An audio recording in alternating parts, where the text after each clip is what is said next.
ভোটের ছবি, তারপর বিতর্ক।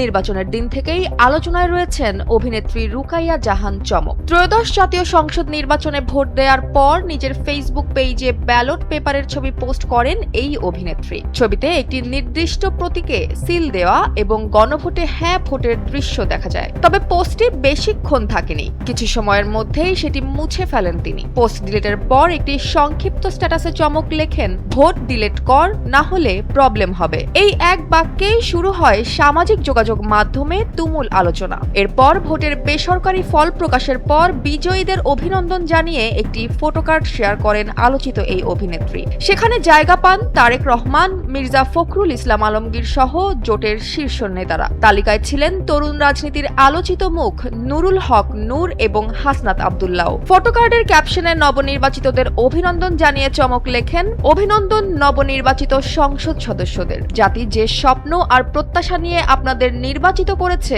আশা করি ও বিশ্বাস করতে চাই আপনারা তাদের নিরাশ করবেন না। তবে তার এই পোস্টে নেটিজেনদের প্রতিক্রিয়া ছিল মিশ্র। কেউ সমালোচনা করেছেন, কেউ আবার জানিয়েছেন সমর্থন। আর তাতেই আরও একবার আলোচনায় উঠে এসেছে তারকাদের রাজনৈতিক অবস্থান প্রকাশের বিষয়টি। ডিজিটালের এই যুগে তারকাদের সোশ্যাল মিডিয়া পোস্ট এখন আর শুধু ব্যক্তিগত থাকে না, মুহূর্তেই তা হয়ে ওঠে জন আলোচনার অংশ।